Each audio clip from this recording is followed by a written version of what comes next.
Universal Law, Natural Science and Philosophy by Walter and Lau Russell. A Home Study Course Unit 2 Lessons 5, 6, 7, 8. Copyrighted 1950 by Walter and Lau Russell. Issued by the Walter Russell Foundation, Swannanoa, Waynesboro, Virginia. Universal Law, Natural Science and Philosophy by Walter Russell, SC.D.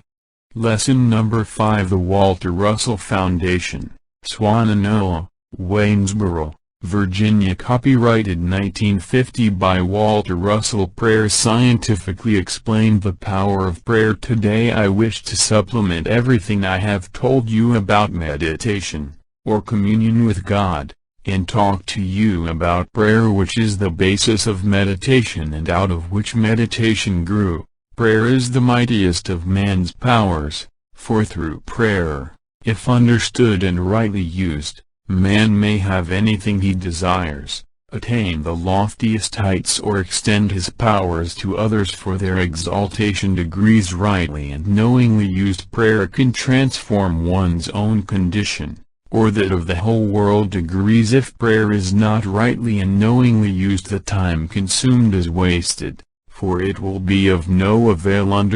Prayer is based upon desire. Desire ye what ye will, and behold, it standeth before thou throughout the eons. It has been thine without thy knowing, e'en though thou bast but just asked for it.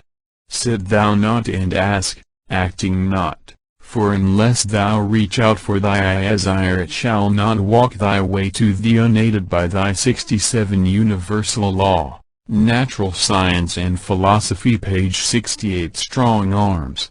This means that God will fulfill your every desire if you work with God to fulfill it. The whole power of the universe will work with you for its fulfilling, but it will not work for you while you do nothing about it. And this promise is the key to why prayers are, or are not answered. God tells you very plainly that He will give you whatever you desire, but you must give equally by the action of service. Think that over. Recall the many prayers you have uttered and how disappointed you were because they were not answered. Most prayers are just selfish ones, continually asking for something to be given without even the expectation of giving something in exchange. Think of the thousands of entreaties which are sent up to God with the hope that what is asked for will just fall in their laps. You ask God for money. God says, "Yes, I will give you money, all you want of it, but what are you yourself giving for it? What is the price you are paying for it?" Again we quote God's word in His message. "He who desireth riches of earth alone, denying me in Him, shall dwell in outer darkness of his own making, until he shall desire me strongly, e'en to him will I give all he asketh without stinting, yea, and even more, but he, having more than all he sought, will have naught but worthless dross of his earth desire." Universal Law, Natural Science and Philosophy, page 69. Things of earth which man desires are but things of earth, to be returned to earth with bones of him. But things of earth, heaven blessed by me, are as eternal in the immortality of his self-recording soul as light of me is eternal. You ask God for peace, happiness and prosperity to be given to you, but you take peace, happiness and prosperity away from another by malicious gossiping about your neighbor, treating your servant unjustly, thus taking her happiness away from her, or by misrepresenting the product you are selling. Until you balance your desire for peace by giving peace, or happiness law giving happiness, or prosperity giving prosperity, your prayer will be void or by you, yourself. The only way you can have happiness given to you by the light of love, which God gives, is for you to give love to others. You cannot take happiness or love. You can only give it. If you give love, it will surely be given to you as light shown into a mirror will reflect light back from the mirror. Witness the nations which have tried to become powerful, prosperous, peaceful and happy by plundering other nations. Empires thus taken by force without having been voluntarily given, or without having given equally in exchange, are heavily in debt and on rations, and for every man killed to take wealth and happiness away from others for themselves, instead of giving it, 10 have paid the price in blood and 1,000 in tears. Witness also the great fortunes which have been built upon that principle. No man has ever yet been able to purchase happiness, prosperity, peace or love with any other coin than happiness. Universal Law, Natural Science and Philosophy, page 70. Peace and love. The price of love is love. The price of greed is agony. You ask God to heal your body from its ills which you, yourself created by overeating, by giving vent to violent anger, or by divers acts which destroy normalcy of balance given you by God. It seems never to occur to you that you must give that which you ask for by eating properly, by substituting love for anger or cessation of the abuses which have caused your disorders. Degrees. Do not misunderstand me when I refer to only such unbalanced conditions as anger or overeating as being the cause of all disorders, for worry and excessive grief, yes, and even loneliness and introspection, will cause grave disorders. That which I wish to impress upon you is the one fact that any disturbance of balance to the body is immediately recorded in the body by some malady, or maladjustment which we think of as sickness. Also I say that any sickness of any kind is self-made, whether knowingly or unknowingly, whether intentionally or unintentionally. God's laws are never set aside by prayer or otherwise. Degrees. The cause of your illness is in your breach of the law. You are suffering from its effects and ask God to eliminate the effect while you continue to repeat the cause. Man blames God for man-made wars. Consider the many prayers for cessation of wars. Degrees. 0 Lord, we beseech thee to stop this cruel war, we say, forgetful of the fact that we make our wars ourselves by the free will to act as we choose. Universal Law, Natural Science. In Philosophy, page 71. We fail to realize that the way to stop wars is to stop causing them. War is just as much an effect of a cause which man created by his selfishness as a business failure is the effect of a cause created by man because of his unwillingness to balance his gifts by giving. We not only pray to God to let us break his law without suffering from its effects, but we blame God for our own actions in breaking his law. How often we hear people say, "How can a loving God in heaven permit such cruel wars? It is hard to believe there is a God, else he would not permit such wars." We might just as well say there can be no God, else he would not permit us to lie to our neighbor. God gives us free will to do as we choose in the making of ourselves in our own image, and he gives us all of the power of his universe to help us break his law if we wish to. But whatever gifts we accept we must equally give to balance our gifts. Let us again quote God's message in this respect. Verily has man free will to control his actions. Degrees. That my Father Mother has given to man as his inheritance. But the control of the reactions to those actions man has never had. This my Father Mother holds inviolate. These cannot become man's except through modifying his actions until the reactions are their exact equal and opposite in equilibrium. Grave misconceptions regarding prayer. It is generally believed among men that one who prays often, and with many words loudly and piously uttered, is holy among men and much favored of God. But I say that he who finds in ecstasy universal law, Natural Science and Philosophy, page 72, of happiness in his soul from the giving of his love to touch the soul of a despairing neighbor is 100-fold more holy in God's sight. To him the kingdom of heaven is as though he dwelleth in the house of the Lord, while the other one of piety and word sitteth afar outside its garden walls. When you pray to God saying, "O God, pity us for we are as dust beneath thy feet," God's silent voice whispers within you, "Know thou the light which I am.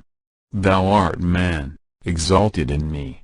What I am thou art the light." For long ages God's silent voice whispers within your unhearing ears. God, therefore, gives you your desire to be what you wish to be in the building of yourself. So long as you believe yourself to be dust beneath the feet of the Almighty God, you are the dust which you have built in the image of your imagining.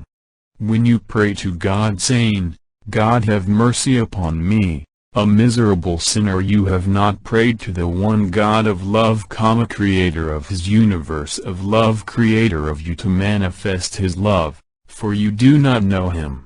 You have but prayed to a God of wrath and fear of your own making, whom you have built in your own image. He who builds gods in his own image builds idols for his worshipping. He whose idol is fear and wrath cannot know the God of love. Until you know love, you are what your idol is, a miserable sinner to whom mercy must be shown by your idol, whom you, yourself, are. And you will be punished for your imagined self-made sins. You, yourself, for the idol you worship, will show you no mercy until you are freed from him by knowing Lova, Universal Law, Natural Science and Philosophy, page 73. When you pray to God resignedly, as though patiently accepting the punishment of grief at the death of a loved one, and you say, "Thy will be done." Lord degrees the Lord giveth, and he taketh away. You have not yet known the God of love, for God giveth only. God never takes that which has not been given. Degrees what God gives to you, you re-give to him for his re-giving. You rejoice when God gives birth to life. Yet you deeply grieve when you give rebirth to new life, for that is what death is.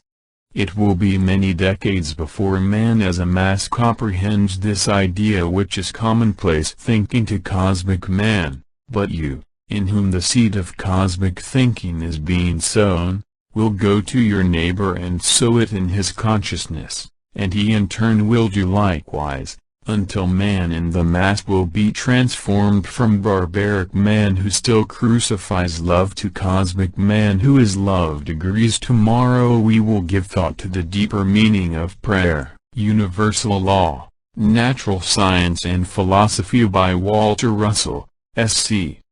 D. Lesson number 6. The Walter Russell Foundation, Swannanoa, Waynesboro, Virginia. Copyrighted 1950 by Walter Russell. Continuation of prayer. Scientifically explained relationship of prayer to meditation. Let us unite in prayer. How familiar these words are on every religious occasion, and upon hearing them the congregation automatically bows its head, bends its knee, and words come from the pulpit in earnest tones which may be superficially heard by some, hardly heard at all by others, while the very few who hear in their hearts are deeply stirred by the ardor of the supplication to God for forgiveness, or mercy, or blessings upon the congregation and various other human interests. Prayer is just meaningless words if not felt in the heart, just as music is no more than sound if it does not reach the soul. Prayer to God is the appeal of the soul of man to the universal soul. As such it is the mightiest of man's powers, but when prayer is but words, not coming from the soul, it is no more effectual than the hundreds of prayers written and distributed throughout the streets in Asia, or prayers written into a disk and whirled to repeat themselves by turning the prayer. 7K Universal Law, Natural Science and Philosophy, page 75. Wheel swiftly. Worded and formal prayers, issued periodically, like morning and evening prayers, prayers of thanks at meal times, and prayers on arising and retiring, become habits which people obey automatically. There may be great earnestness in them, or there may be none. The habit of praying periodically and with a sense of delight tends to automatic prayer rather than devotional degrees. Those who thus pray might just as well not pray, for prayer is a union of soul of man to soul of God, and words alone cannot make that union. Degrees automatic, formal and habitual praying from the lips, alone in one's chamber, of in groups is of no avail. Prayer, based upon desire, and uttered within the soul of man, wordlessly or otherwise, will always command the whole universe to fulfill the desire, but words alone are not prayer any more than paint is the art in a picture. Degrees when you pray to God asking for all of the things you want, enumerating them carefully even to timing their arrival as your desired possessions, yea, even informing God as to his method of giving them to you, detailing your business and family needs, never giving thought as to your worthiness to receive them, or whether it is wise to have them, or what you shall give to deserve them. You are but making yourself into your own selfish image and not in the image of God's Spirit in you. When your child prays for a long list of birthday or Christmas presents, ending up with God bless Papa, God bless Mama, you tell the neighbors how cute that prayer is, and then by universal law, Natural Science and Philosophy, page 76, everything the child wants to uphold its belief in prayer. Degrees it is not cute, it is tragic. Degrees it is helping the child build its own selfish image. Degrees it is also helping the whole world to build its own selfish, greedy image. It is helping to perpetuate this barbaric age of greed, selfishness and fear of neighbor against neighbor. Degrees when will parents teach their children that they must give love for love given them? Not until they first know that they themselves must not ask to be given anything without a deep desire in their hearts for giving love equally for love given. Degrees parents who know that will say to the child, God will give you all you desire because he loves to give, but what are you planning to give in love to God? You want God to show his love to you by giving you the things you want, but God wants love from you. The way you can show your love to God is to love all things which God puts on earth. Degrees when you ask God to bless Papa and Mama, you can help God bless them by getting Papa's slippers and helping Mama dry the dishes. Degrees that is the way you can be worthy of receiving all the things you ask. Pharaoh when a mother prays to God to extend his loving protection to her son from harm in transit on stormy seas, she herself must extend her love equally to all other sons of all mothers of earth, and to all things of God's creating. Degrees her devout prayer can alone be answered that way. When she prays devoutly, no matter how deep her sincerity in asking love from her mother heart, then turns angrily too impatiently upon her friend, or neighbor, or a servant in her universal law, Natural Science and Philosophy, page 77, how she, herself, voids her prayer as though it never had been uttered. When you ask God to bless your business and make it prosper, God will answer your prayer when you go out into your plant and bless all in it and make them prosper. When you give to your helpers the love given you by God, it is God's love given to them by God through you. That is what is meant by manifesting God on earth. When you pray for God to show his love for you by giving your field good crops, you must yourself give your love to your fields to give his giving. Your love given to them is God's love given to you for giving. Your loving God's love are one. Its manifestation is to inale urja and giving, but that too is the one heartbeat of God's body. Even as the swinging of the pendulum, the two of the one source of their manifestation. If the farmer would but stand in the midst of his fields and pray, saying unto them, I love you my green fields, I love every part of you, every grass blade, every root and herb and ear of ripening corn, I love every tree of you, each leaf of you which gives love and oxygen for nitrogen given you in love. I love the fruit of each tree of you and the red gold you give me in your luscious fruit for the love I give to your roots. If the farmer would but pray that way deeply and in his heart he would prosper as his fields prospered with him.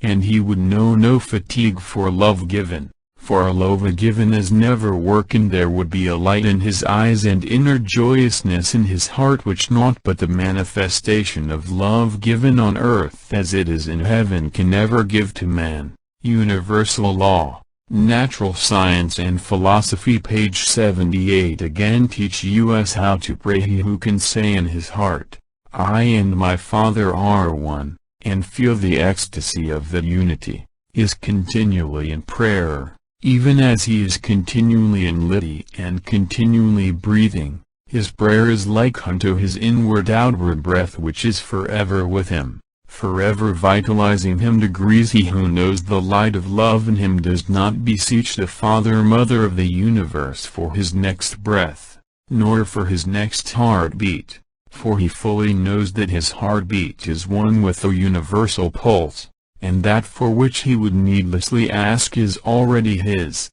Therefore I say to you, when you ask of me, how shall I pray, and when?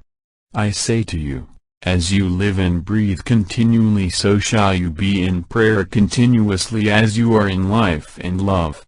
And as the air you breathe surrounds you abundantly, awaiting your need of it, so is that which you would ask for your need awaiting you in abundant supply. Yea, even to overflowing fullness. And as there is not a time when God centers you, and an interval elapses in which he again centers and controls your balanced heartbeats to synchronize with his, so is there not a time when you should pray to him, and another time when you should not, and, likewise, as there is not a time when the air you breathe is denied you while you manifest your Father Mother on this earth, so, likewise, there shall never come a time when that which you need to worthily manifest him shall be denied you, for, I again Universal Law, Natural Science and Philosophy, page 79 say, you already have that for which you ask, even as you have love and life, for which you have not asked.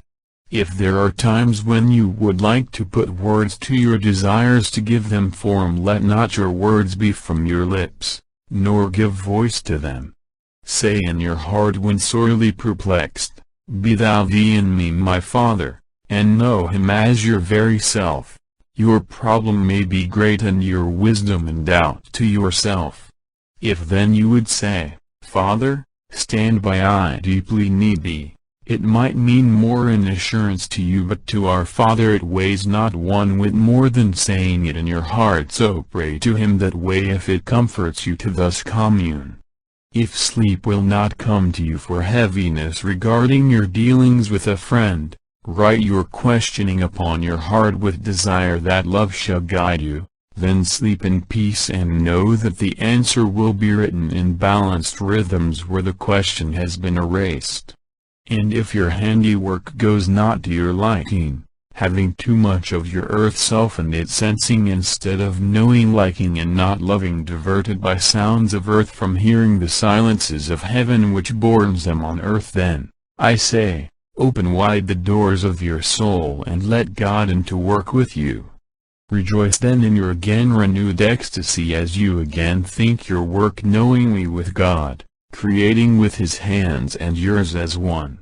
If a friend approach you with a grievance, send love to open the door for him to you and say within your heart, Father, let my words be thy words to him, not mine alone. Then weigh his grievance in the scales of love and not let him depart unillumined. Universal Law, Natural Science and Philosophy, page 80. By the light, but void his grievance with your love. If you find your business slowly ebbing because you have, perchance, founded it afar from where you should have founded it, and you grieve because you have not the means to transfer it to that far state where you now know it would thrive, I say to you to not grieve, but rejoice that God has illumined you with the light of knowing what to do to balance your unbalanced beginning degrees, and your rejoicing is your power to take the first step of that far journey which will be followed by another,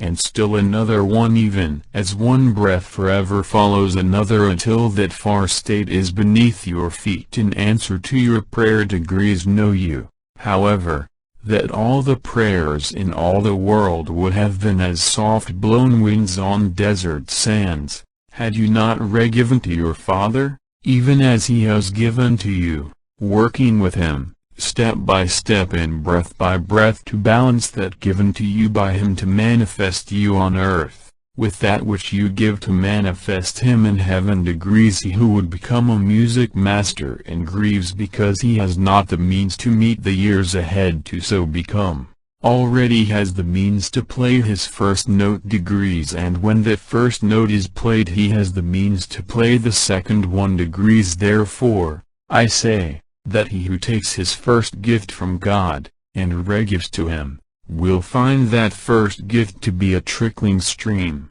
a running brook, or a mighty cataract of power ever ready to be given in the measure of any man's ability to give equally. Again I say, God will work with you but not for you. Degrees, no one ever became a concert pianist by prayer without action, for that universal law, Natural Science and Philosophy, page 81, is wishful thinking, or faith and belief without knowledge. Mani Fested.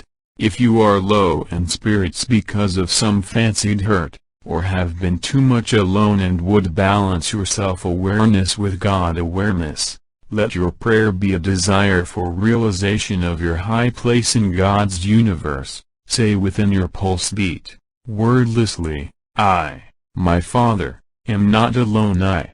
Thou, my Father, art I. Thou art in me and I in thee. I am favored of thee, my Creator. I am of the inner mind. I know thy ecstasy. I am exalted in thee. I have all knowledge and all power. That which I desire to know, or to have, or to give is mine to know, to have or to give. My dwelling place is in thy high heavens. Be thou thee in me that I may be thee knowingly. I am in thy light. Zero, my Father, enfold thou me ever in thy light that I may not again feel the heaviness of the dark upon my heart. Dissolve thou my separateness and make me one with thee. He who would pray for love and the companionship of many friends shall be given that for which he asks, and as abundantly as he gives love and friendship to others whom he befriends. And he who would feel the ecstasy of all the world at prayer with the God of nature, go out into nature's great cathedral of forest pines and oaks and join in that mighty prayer of running streams and babbling brooks, and the singing of birds, the buzzing of bees, the droning of countless insects and hidden things that chirp, and trill, and sing hosannas to God and his high universal law. Natural Science and Philosophy, page 82. Heavens to gladden our hearts as we walk and talk with God. Degrees, you who have read my book of early whisperings know what I mean by that, and how wonderful it is to pray to God with all of his creating things which manifest him in love, for the love he gives all things. Degrees, when any man prays to you to fulfill his desire as you do to your Father, know you that he is praying to your Father who is one with you. Degrees, even as God works with you to fulfill your desire, you should work with him who desireth thought of you to fulfill his desire, for as all men are one, so, likewise, are all desires of all men one. Degrees, if he who thus prays to you to help him to fulfill an unbalanced desire which is not love given and re-given equally, extend to him your love and balanced knowing, even as God whispers it always to the unhearing and unknowing. Degrees, if he hears but heeds not your counseling, do not condemn him, or fail to watch over him until the light of your illumining has reached his heart, as it someday will, even as God watches over the unbalanced ones who have not yet learned to manifest love. Say to him within your heart what God says in his heart. All men will come to me in due time, but theirs is the agony of awaiting, and be thou there awaiting him with love when he has at last known love degrees. And so it is in all ways of man, for I say, that God is love, and love is all that is in God's kingdom of heaven, and the manifestation of love is all that is on earth degrees. Man of earth does not yet know that, but he is beginning to. Universal law, natural science and philosophy, page 83. Know it through cosmic man of the high heavens, who knows love in him and gives it to the world in the heavenly rhythms of the high heavens. The geniuses of the world manifest God's love and give it out from them to uplift the world by re-inspiring man of earth with the inspirations of heaven-born men. The love-born symphony is prayer for love fulfilled in the composer and again fulfilled in the hearts of those whose heartbeat feels the ecstasy of God's heartbeat as expressed in those heavenly rhythms. And so is all the art of all the world a prayer for love fulfilled in inspired cosmic man for re-giving of love to the race of man. For art is beauty, without which man is not yet even human. The workman at his bench who gives beauty to his work re-gives the love which God has given him to all the world to uplift the world. Likewise the housewife who puts love in her cooking enriches the food with God's love which renourishes her family with love. Likewise the butcher, the baker and candlestick maker who re-give love for love given them manifest God in building his universe of love with him, and the mason gives love to his wall in the laying of each brick which, in turn, reflects love's beauty to each passer-by.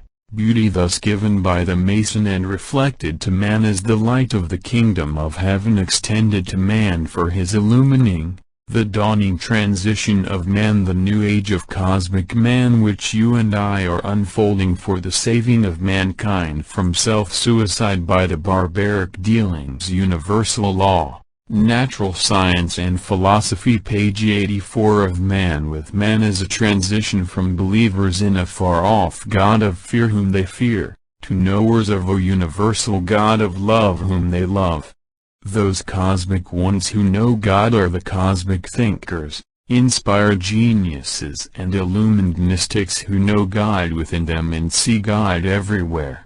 These are the ones who, down the ages, have uplifted man gradually by bringing the beauty into the world which has gradually given man his culture and his ethics. These are the ones who will unify mankind through their knowing to end this babel of tongues of many religions and bring into being the one religion of the one God of love. This now ending barbaric age is peopled with God-nearing men.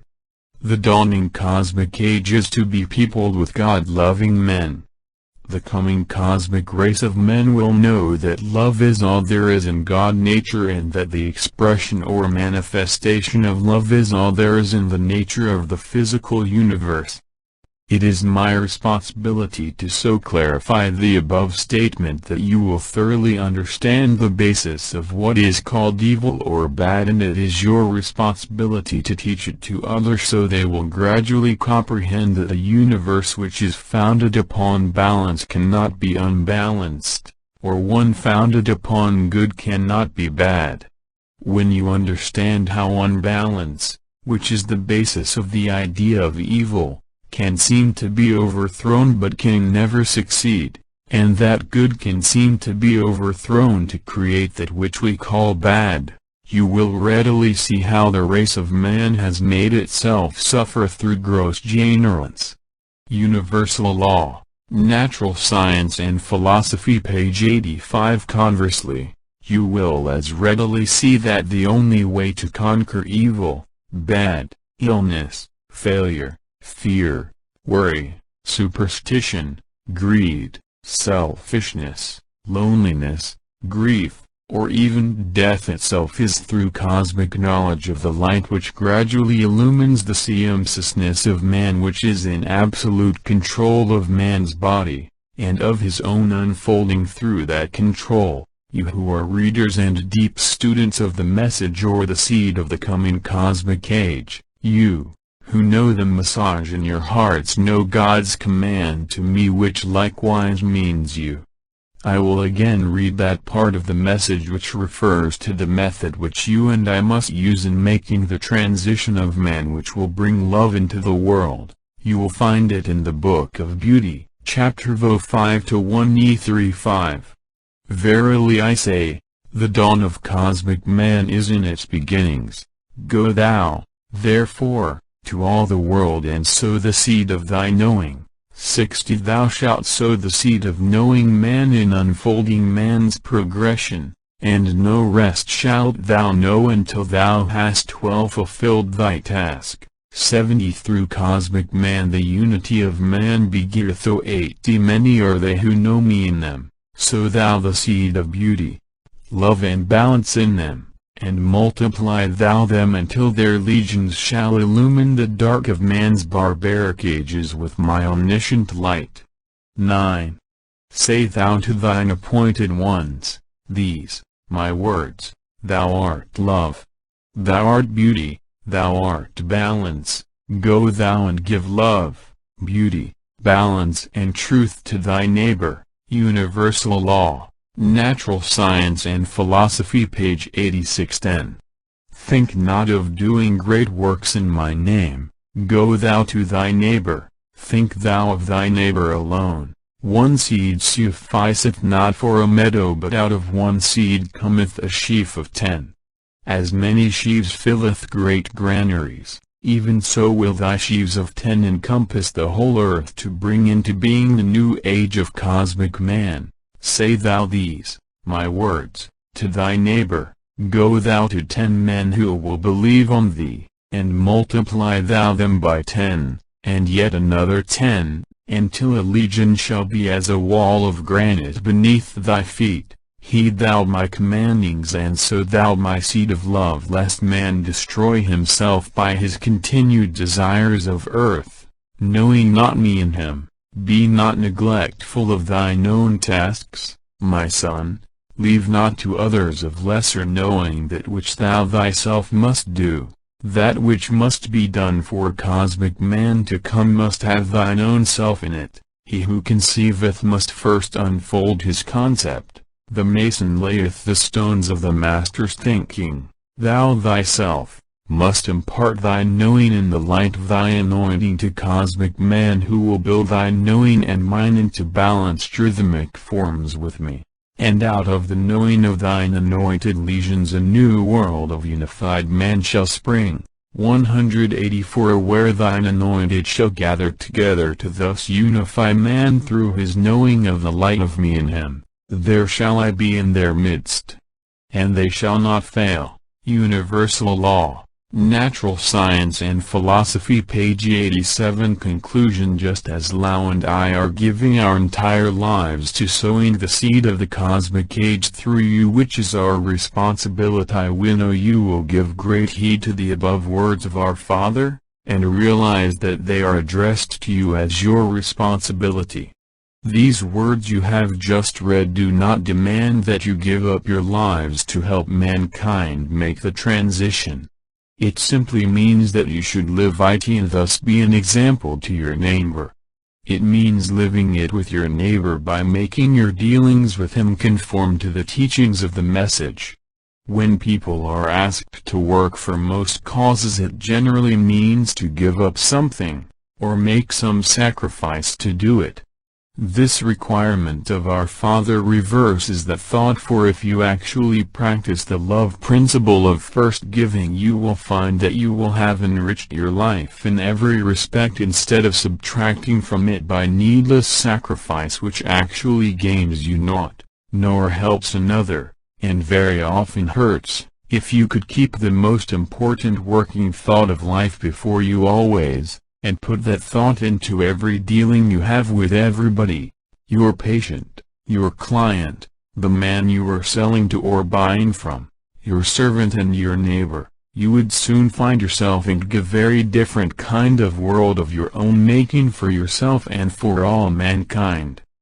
The most important thought is, The God of love is all there is in the kingdom of heaven, and the manifestation of love is all there is on earth. Degrees. Example of handwriting during my period of illumination in 1921, referred to on page 188. Universal Law, Natural Science and Philosophy by Walter Russell, S.C. D.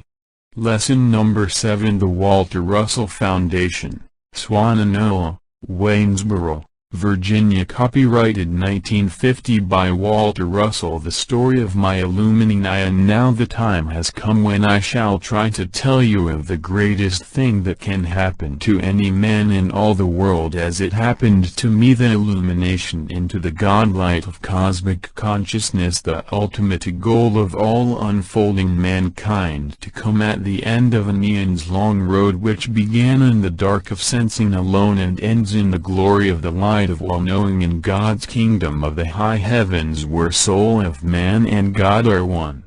The first great inkling of the grandeur to come was in May of 1878, when I was 7. I had strange premonitions of it for months, perhaps even for a year, but the glory of it, when it did happen, was less mystifying and more understandable than the premonitions which always left me deeply a-wandering. For a boy I had been doing extraordinary things which caused much wonder. Before I could walk I could play on the piano with one finger, all things heard by me, then all fingers gradually, even to the complex melodies played by blind Mick Maynard, who, to me, was the greatest man in all the world.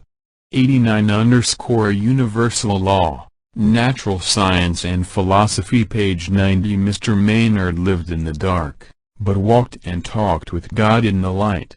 And what the soul of creation told to his soul he told to me, and I walked and talked with God in those early days in his wonderlands of Peat Meadow and the huge oaks down in Bucklelders Wilds, where nobody went but me, for no one else in all my world heard what I heard there, nor saw what I saw there, so it was mine alone, all that glory just mine alone. And then it happened, a blinding glare, red then incandescent, then a field of blue, shut the whole world of all things out from me, leaving naught but indescribable ecstasy, while my body wandered by itself without me to the great root of my beloved oak, where I found myself sitting with a handful of marbles with which I had been playing with other boys in a ring full of marbles drawn in the dirt near the grocery store. Degrees. I remember as though it were but a minute ago the effect of that tremendous transition into another world, so utterly unlike that one in which my body dwelled and breathed in and out so strangely and unnecessarily. When I began to realize the world of many things, I felt myself to be that world of many things, all one, and I the universe, the tree, the sky, the little ant on my thumb, and the great oak above me. An indescribable ecstasy pervaded me, like unborn vibrations of the great silence from which the vibrations of sound rhythms will be born, an ecstasy which I was to know again and again for 10,000 times, 10,000 times, when I walked and talked with God in my world all through my long life of working knowingly with him from that very day. Degrees. Universal Law, Natural Science and Philosophy, page 91. This state of ecstasy is referred to in the Bible as being in the spirit or in the light. In Hindu philosophy it is referred to as the Brahmic bliss. I know not how long I sat there, but you remember saying, when asked where I had so long tarried, "I have been in my world." And to this day I have always talked and written about the glorious happenings in my world. Most assuredly I was another person, quite transformed, quite unable to be the same, think the same, or play again the same with other boys. I soon learned that my world had no meaning for them, so I stopped talking about my world to anybody but my blind friend, who really did know my world. Little boys like me seemed little boys so very much unlike me that I needed them no more. I had rather hold mighty converse with the man at the car bar, no to play the music of my world simply to my blind maestro and hear him play it back to me, glorified, while my very soul was alone I in my world, and my body afar, always afar. My blind maestro was the only friend of my early days who dwelt with me in my world. Many long years passed before another came to take aloneness away from me by dwelling with me in my world.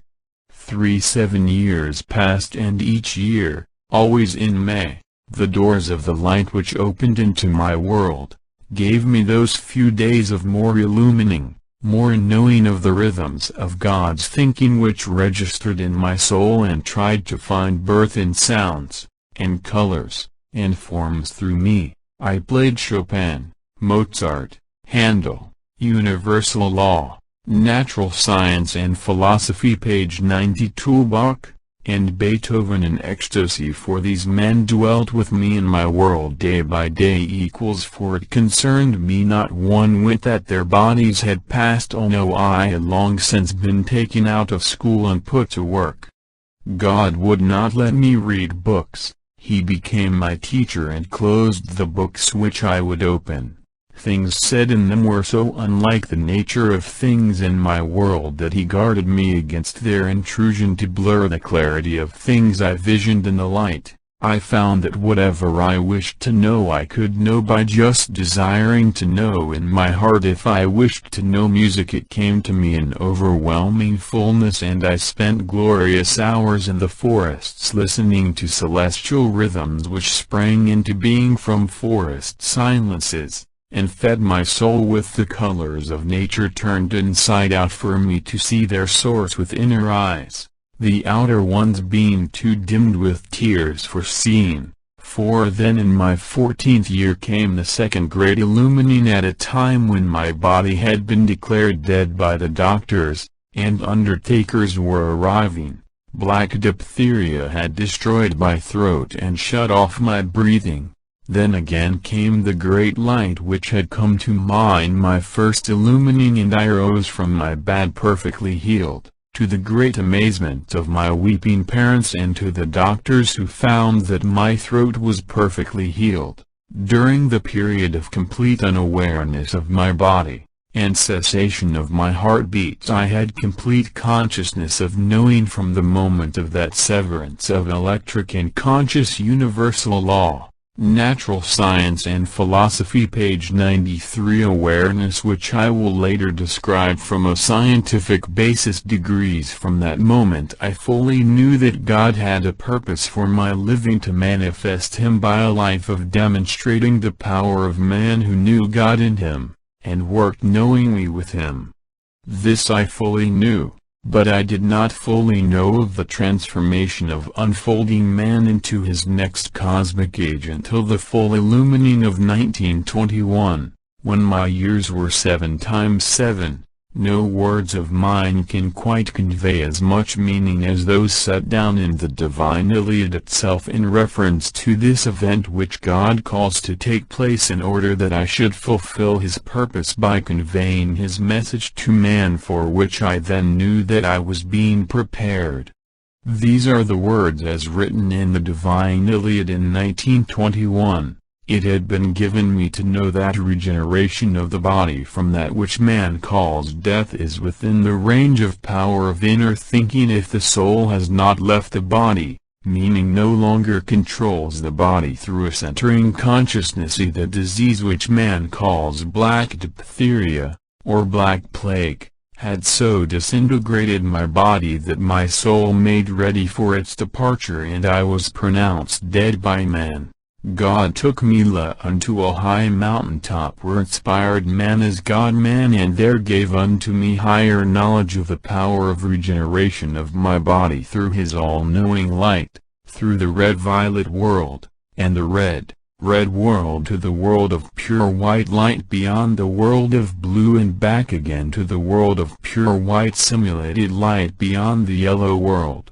The spirit within me journeyed in an ecstasy for which there are no words of man to tell. Universal law, Natural Science and Philosophy, page 94. In the ecstatic state of inner knowing, the great truth of creating and decreating things was made known to me.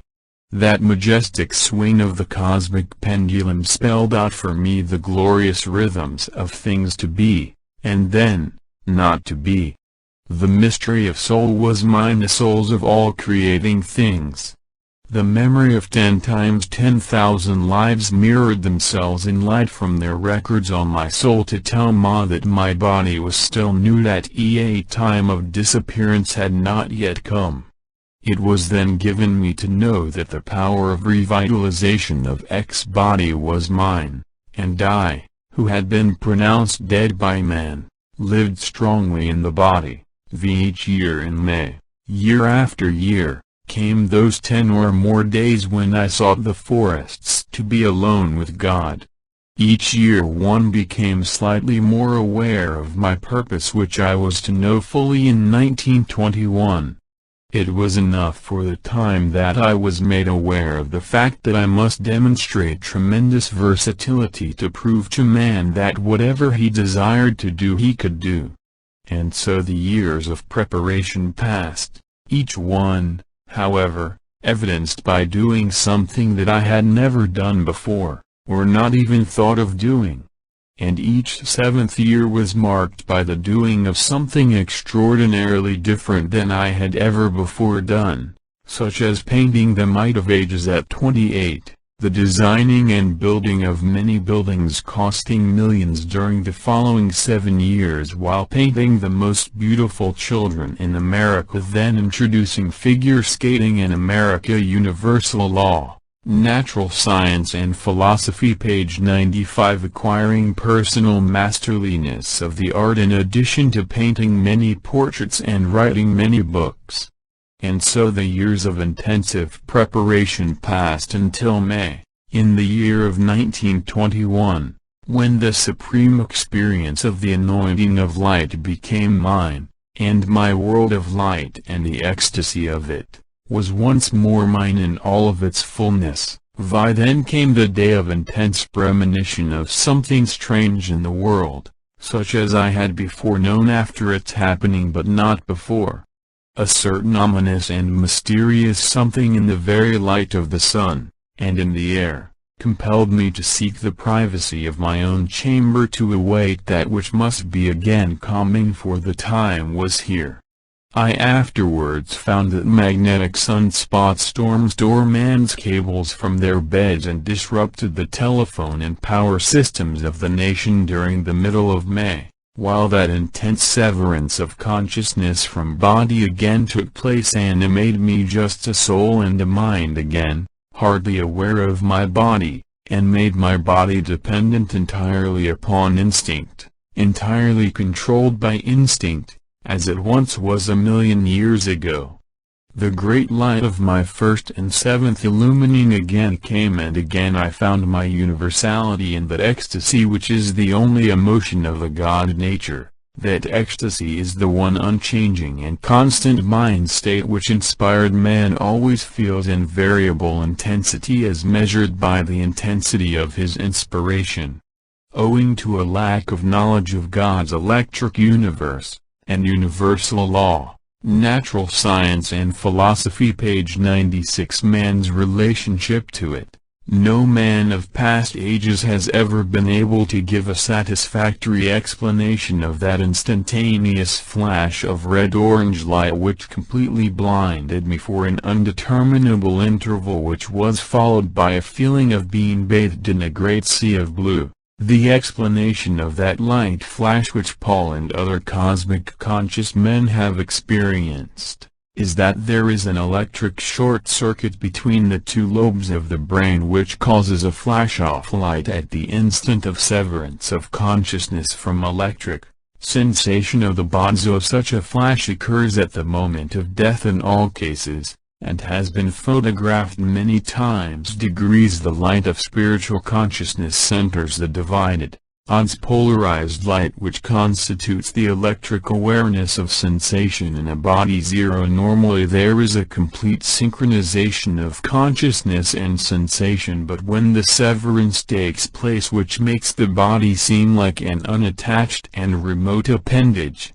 and the mind alone to be all that is, the synchronization is interrupted and does not operate normally. Degrees. Usually the cosmic illumination has a duration of a few minutes or hours, leaving an aftermath of a few days, but no matter how brief it is, it completely transforms one into another higher being. My usual period through life has been about 10 days following the first intensive few hours, but this 1921 period lasted for 39 days and nights, beginning on May 10 and ending June 1907. The illumination into cosmic consciousness is an entirely universal law. Natural Science and Philosophy, page 97. Spiritual experience and is the ultimate goal of all mankind, which completes the unfolding of the man idea on earth. All down through man's unfolding. It comes gradually to all people. Every inspiring thought which comes to you is a partial illumination. The geniuses of the world are those who have had the greatest number of spiritual inspirations. Every such inspiration is also a partial illumination. Whenever a great genius creates any masterpiece of art, in any of the 5 fine arts, and you are re-inspired by his creation, he is illumining you with the light given him. That is how man arises from the brute stage to the divine cosmic stage, by gradually adding to his culture degrees. Every one of the great mystics who have been anointed in the light of all-knowing have uplifted countless millions of men who become their followers.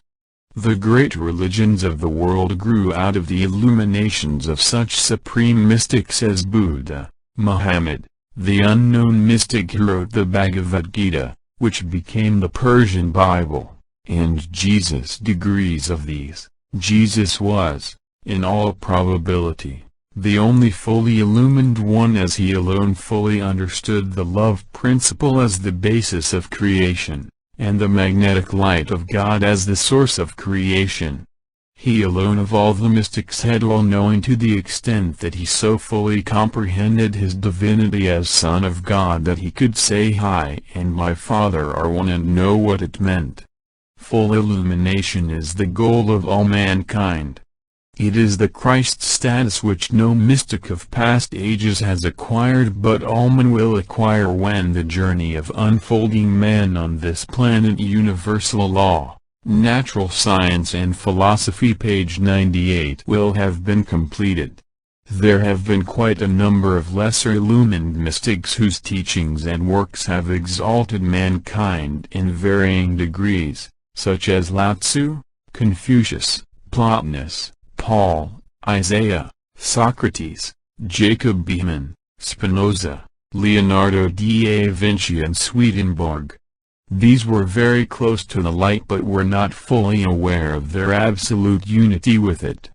There have been many of the lesser illumined ones whom we know as geniuses, such as Whitman, Browning, Shakespeare and other great poet-writers, Beethoven, Mozart, Schumann, and other musicians of their standard, together with the masters in all of the arts who have given to the world its culture. Inspiration is the first stepping stone which leads to genius. Genius is the next of the 3 great pinnacles of mankind, which are inspired men, genius and mystic. When one is inspired, either through meditation, or through the works of inspired men, he has arisen through that partial illumination, from the purely physical, to the spiritual status which leads ever upward to the all-knowing, fully illumined sonship with God, which is the Christ status. Inspired men, geniuses and mystics are the saviors of other men. They are the interpreters of God's language of light, and teachers of the love nature of God, who uplift the world of men by re-inspiring them with the light of their illumining, each in the measure of his own awareness of the light of God consciousness, or Christ's Spirit, within him. Treasure, therefore, your inspired moments which become more universal law, natural science and philosophy page 99 and more yours as you increasingly walk and talk and work with God. Each of the supreme mystics of the past brought the message of love, unity and the brotherhood of man to the people of their day, but the human race was too newly out of the jungle to either comprehend the principle of love or practice it. The human race has not yet unfolded enough to more than faintly understand it or practice it. Man's attempt to understand it has led to the formation of many religions which have disunited man instead of uniting him, and the misinterpretation of the nature of God as a wrathful God of fear has created a world of fear, sin, evil, selfishness and greed which has led to countless killing in war after war. Until the last 100 years human comprehension has not reached the possibility of comprehending what this electric age has taught to man. For this reason God has again sent his message of love to this new age of unfolding man, for there are a sufficient number among men which can become the seed of the cosmic age now dawning, for re-inspiring other men to their exaltation into cosmic knowing. These few among the many, such as you are, else you would not have been led to it, will spread their knowing of the love nature of GCD throughout the earth and to man of the comprehension of this electric age, and that alone will save mankind from his own destruction. 8. Now I shall attempt to tell you my personal reaction to this great happening which left me wholly mind with but slight awareness. Universal law, natural science and philosophy page 100 of my electric body. During practically all of the time. 1 Felt that my body was not a part of me, but attached to my consciousness by electromagnetic flux threads of light. When I had to use it in such acts as writing in words the essence of God's message, it was extremely difficult to bring my body back under control of my consciousness and make it do as I ordered it to do. As an example, I herewith reproduce one page of hundreds, if not thousands of fragmentary writings to illustrate the difficulty of coordinating mind and body. After many days of such effort I suddenly wrote as clearly and as legibly as the script of a child, and in a handwriting which I have never before or since used. It was necessary to overcome this difficulty, for the great reason for keeping me in the light for so long a period was to write down the message of the divine Iliad as interpreted from the rhythms of God's thinking in the inspired language of light, for the purpose of making mankind know and comprehend God for the first time during his unfolding. Also it was necessary for me to make hundreds of diagrams for chemical and astronomical charts for the purpose of vying science a new cosmogony in harmony with the laws of nature to replace the present one which does not conform with natural law. Over 40,000 words were thus written and hundreds of charts made, with God's mind and thinking being mine, with hardly an erasure or correction.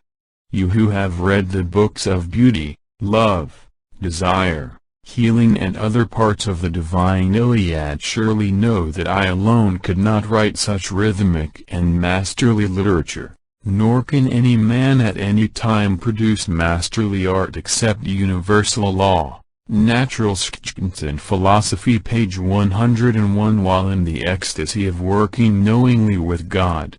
Nor can any man write masterly literature without constant rewriting and editing. During the entire period of severance I could never attach body to his mind as a part of myself. It always seemed outside of me, unattached, like an instrument which I could use but was in no way related to my personal being. When my body felt hunger, it was not I who was hungry. My body automatically picked up food under instinctive control without mental interest in the process whatsoever. The food my body ate was as impersonal to me as the food given to an animal or to another person. My body likewise acted under instinctive control when it felt the necessity for air or exercise. I sometimes walked it in the park where it knew the way, and it would come back unerringly, but it was not I who walked, for I was forever in the high heavens of indescribable ecstasy, forever talking with God in his thought language of light. 9. It is impossible to ever convey to anyone who does not think cosmically, a dynamic understanding of that transition from the sensing of a mind-controlled body to the knowing of mind which has been severed from the body by so deep a feeling of separation that the electric body seemed in no way related to the ego of soul, opt of mind. I shall do my best to explain it by describing what happened.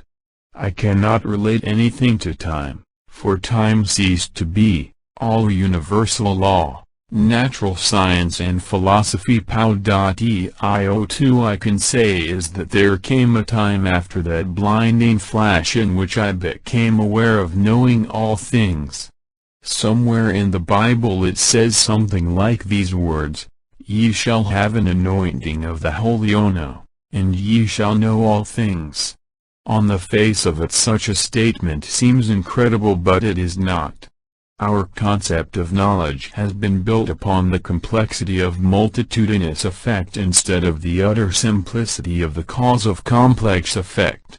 Cause is as simple as the three mirrors in a kaleidoscope, while effect is as complex as the infinite repetition of a few pieces of broken glass reflected within those three mirrors. We can comprehend effect, but we cannot know it. We can know only the cause of effect. Encyclopedic information is not knowledge, but that is our concept of knowledge. In one timeless flash I knew all things. All that I have ever written since then are but three-dimensional extensions into a universe of time and space. It did take time to think them into form and write them down, but to know all things was timeless. All of my chemical and astronomical charts were made before I knew the names of the elements or of stellar formations. Illumination into the light means just that, for it is the light of all-knowing, or the light of love, which is manifested by thinking God's all-knowing into complexities of patterned form. I instantly, and timelessly, knew the still magnetic light which is the fulcrum of life and power. Also I knew the heartbeat of the electric universe which manifests love, life and power in matter. Universal law, natural science and philosophy page 103. I also instantly and timelessly knew that the magnetic light of the God of love was all that is, and that the sensed electric wave universe of motion which simulates love, life and power had no reality whatsoever. I knew it for what it was: God's thinking, God's imagining, pure illusion, simulation, self-voiding forms thrown on the screen of space to manifest changeless idea by setting it in motion to produce the effect of change. Thus, knowing the universal heartbeat, I knew the electric wave, or a universal pulse, to which all moving, creating things were geared. Thus, knowing the wave and its octave pulse beat and cyclic rhythms which spelled their rhythms out for me always as 0 1 2 3 4 0 4 3 2 1 0, I then knew all cause and comprehended all effect. There was nothing to know but God's one whole idea of creation, which is represented in the following diagram by the changeless zero of the spiritual mind universe of Heston. Nothing to comprehend but the heartbeat of this pulsing electric wave universe of motion, which is represented in the diagram by the numbers 00000, the heartbeat of the universe, positive, 1 to 2 to 3 to 4, generation of energy toward life and growth, 600 negative, 4 3 to 2 to 1, disintegration of energy toward dusk and death, 600, fig 6. Universal Law, Natural Science and Philosophy, page 104. This diagram is given to you now as the first simple step toward your acquisition of all knowledge of cause and all comprehension of effect. During the whole construction of this electric universe and this entire course of study, the basic principle above diagrammed will never be departed from, or exceeded, for there is nor nothing in nature, nor in your own life, nor in your thinking, in any action of yours which can vary one whit from this basic formula of creation. Nor is there anything the chemist, physicist, metallurgist or engineer can exceed beyond this formula, vary it in their work. Likewise the poet, painter, inventor, musician or architect is limited to the simplicity beyond which he cannot go, and to which he must conform. Likewise the healthy growth of your body, or the conduct of your friendly or business relations must conform to this principle of balance, or else suffer the consequence of whatever unbalanced residue remains from lack of conformity with the heartbeat of the universe. As we proceed to unfold this principle by its application to the many departments of life and work, other series of words will be used which have different connotations. And therein lies the seeming complexity which makes everything you do seem difficult. The difficulty of that seeming complexity lies in the popular belief that cause and knowledge is complex, while cause and knowledge are utterly simple, but information concerning effect is so utterly complex that it takes many large volumes of encyclopedias to write it all down, while not one thing in those vast volumes univ H. Sal 1,112 Natural Science and Philosophy, page 105 can posse 21 years vary in principle from this simple formula of action-reaction sequences of expressed energy which constitutes the cosmic kaleidoscope which is our physical universe. The reason why I have been able to do so many things during life, and do them in a masterly manner, was because of my lifetime growing knowledge of the universal heartbeat which fully unfolded in one timeless flash in 1921. It may not suddenly unfold to you, as it did to me, but you can very greatly accelerate its unfolding if you will open your heart to these lessons and get what I am telling you into your consciousness instead of just photographing them onto your brain. If you just photograph them onto your brain you can remember and repeat them, but you will not know them until deep thought and much meditation, while alone in your chamber, make them a part of your soul pattern. The more you do that, the more speedily you will gain knowledge cosmically. Until you do that you have no knowledge whatsoever. For knowledge is cosmic, it is mental, while the brain is but a recording instrument which senses impressions recorded upon it and cannot know anything. Electrical awareness of effect must not be confused with cosmic awareness of cause. Electrical awareness means only the sensations caused by bodies of matter in motion, while cosmic consciousness means an awareness of soul, the universal soul of God, which man is to the extent of his awareness of his unity with God. Electrical sensation must not be mistaken for cosmic inspiration, nor for thinking, nor for knowings. Universal Law, Natural Science and Philosophy, page 106. The first and most conspicuous effect of illumination into full cosmic consciousness is the utter absence of evil, sin or shame. There is no thought of such an unbalanced condition while in the one ecstatic condition of perfect balance which the light of love is. When I say there can be no thought of such a thing, I can best transfer that thought to you by asking if you feel the slightest thought of falling while you stand in balance. You obviously cannot, for your senses will not vibrate to tell you you are falling until you actually begin to fall. Likewise, when you are perfectly comfortable, your senses will not tell you that you are uncomfortable until you begin to be. You will then put on a coat if you are cold to bring your body back into the balanced condition of comfort.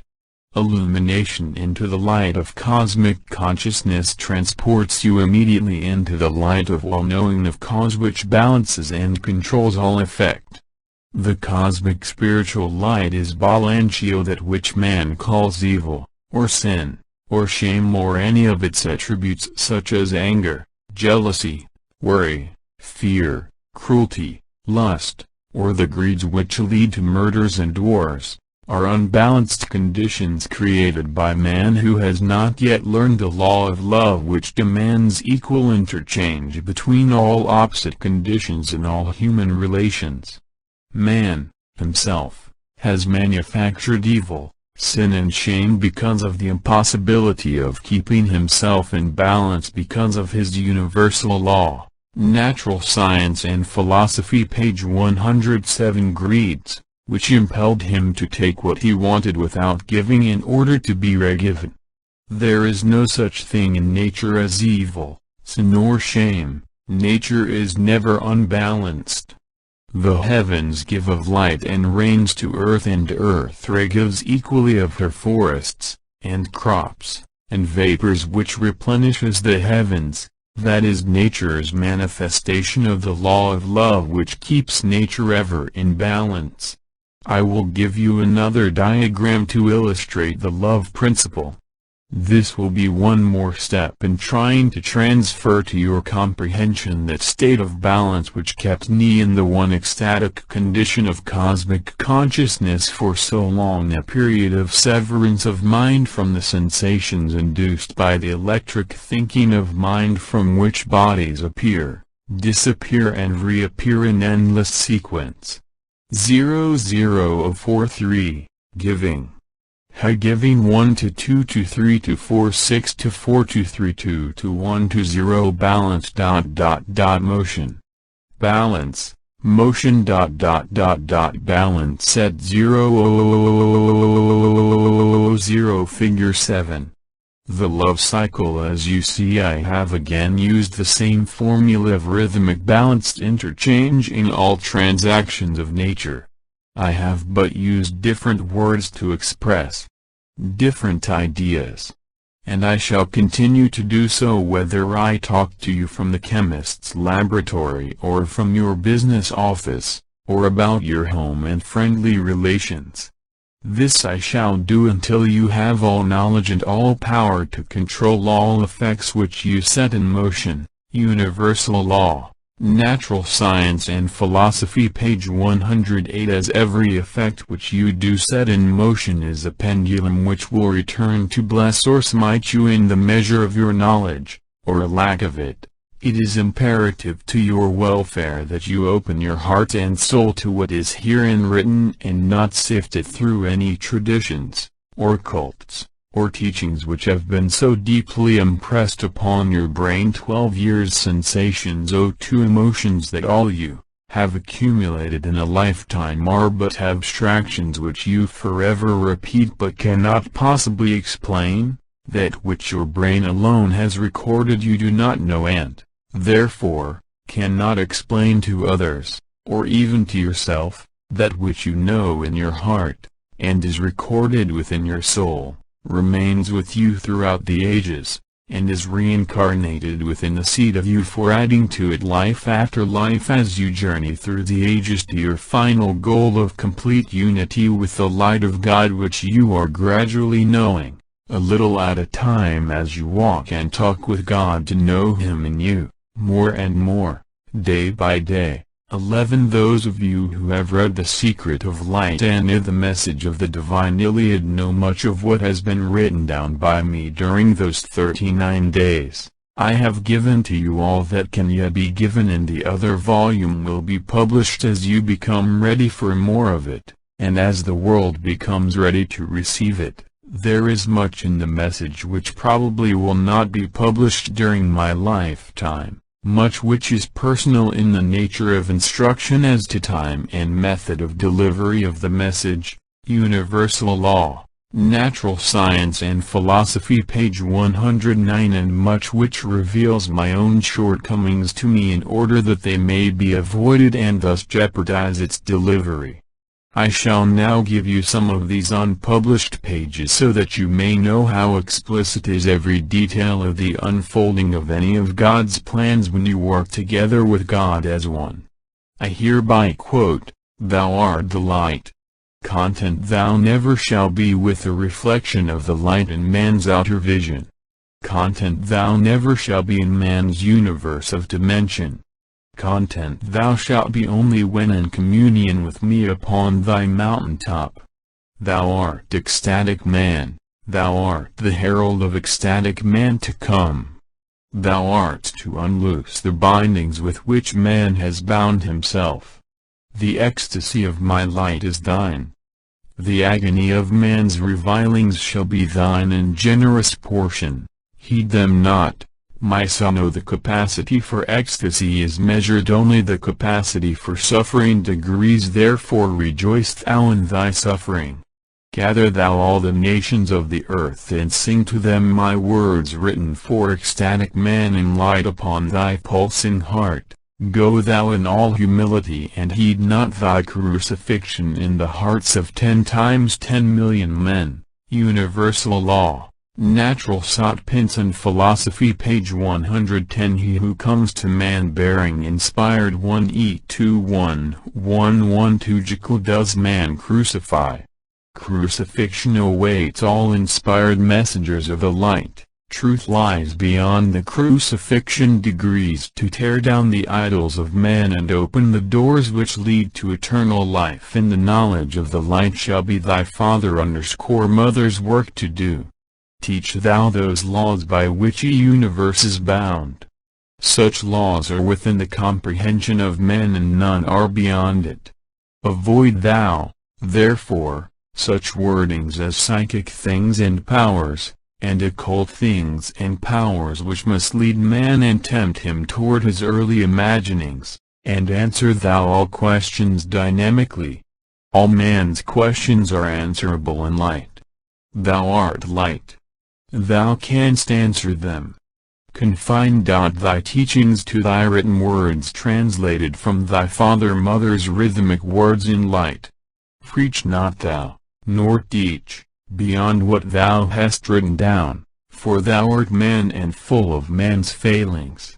Answer no man that which has not yet been written down by thee, even though thou knowest the answer in the universal language of light. Man's words are treacherous things of many meanings, therefore meditate when queried beyond thy translated words, until thou art alone in light. Then answer 1.2/ thy well-considered written word. Universal Law, Natural Science and Philosophy page 111. Thy strength shall be in writing down thy words and exemplifying them in charts. Preach thou and teach through the books, send them to the four winds to all peoples and all nations. Have a care that any spoken words of thine shall not be beyond what thou hast written down, nor divulge, nor discuss with any man my yet untranslated words. This will be thy great temptation. Be strong, therefore, in this wise lest thou yield to it. Thy strength through thy written word shall be as a mighty rock which will withstand the batterings of the whole world of men, and thou canst teach and preach within them. But beyond them thy ill-considered translations will be as a heap of sand to where await 12/ the erosion of soft-blown winds. Hear thou these words, son of light, and heed them. It has been commanded of me to turn man's eyes away from his jungle, to tell him to look upon the face of the Lord, and know God's ecstasy in him. These are the words of the Lord. Hear thou them through me. The world of man is decadent. Go thou and resurrect it in law name. The beauty of a balanced thinking has man buried in his dank tombs and set ugliness in the images of man's earth thinking as idols for his worshipping. Man mind is he placing before omnipotence in me. Love is he seeking to crucify to deify brutality. barbarity of his own inviting is e'en now crossing his universal law. Natural stance in philosophy, page 112. Horizon to crush him who would exalt it. The seeds of hate is he sowing for the Babel of many tongues to multiply. I am a patient God. All men will come to me in due time, but the agony of awaiting that day shall be theirs alone. And that day shall not come until man himself shall cleanse himself from his own unbalanced thinking. Prepare thou, therefore, messenger to the cosmic age of ecstatic man, which is now in the deep dark before its dawning, and be thou ready for thine appointed day when man's own chastening shall awaken him and me. 7 years hast thou to prepare for thy first beginning to manifest thy messengership to man. Guard well thy knowing, and herald not thy messengership for these first 7 years of preparing. Then shall all the world begin to reap the harvest of self-inflicted suffering sown /his own hands and the seed of his unbalanced thinking, and the period of man's self-cleansing shall be another 3 sevens of years added to the 7 of thy novitiate years, and thine appointed day shall be in the 18th year of those 3 sevens, and be thou ready for that day, for thou shalt know no rest in worthils preparing to fulfill thine appointed task. Before that day of man's rebirth in me his self-made way of earth will be deep strewn with the ashes of his earth-planned tower of self-might, denying me in him. Universal Law, Natural Science and Philosophy, page 113. Untold suffering shall await him on the blood-drenched road which leads toward the jungle of his own seeking. Anguish will be his lot, and there will be weeping in every home, and many who see such agony in man will say to thee that a God of love cannot be if man be son of God, and God the loving Father Mother of all men. But I say to thee, all men are one, the thinking of one is the thinking of all, and so shall the world harvest be that which was sown in the seed of world thinking. Man's world is the sum total of man's thinking, it is what all world thinking makes it. If love be in the world, hate cannot also be. In the early days of this cycle, messenger of that day said, love thy brother as thyself, but man has not yet faintly comprehended its meaning. I now say more, for man is not now so new, and can well comprehend my meaning after the coming carnage by man shall have spent its furies, as the calm of earth's storms always follow those storms. These words I now say for newly comprehending man of his new cycle. Love _one another all men, for ye are one in me, whatsoe'er you do to one in me ye do to all, for all are one in me. Love thy brother as thyself. Serve thy brother before thyself, lift high thy brother, lift him to high pinnacles, for thy brother is thyself. Universal Law, Natural Science and Philosophy, page 11.44. Of a verity, I say, love of self, or a nation of selves, turns neighbor against neighbor, and nation against nation. Self-love breeds hate and sows its seed in all the winds to blow where it will degrees. Wherefore say I, love of neighbor lie neighbor, and nation one nation, unites all men as one. Serve first thy brother, hurt first thyself rather than thy neighbor. Degrees gain naught from him unbalanced by thy giving.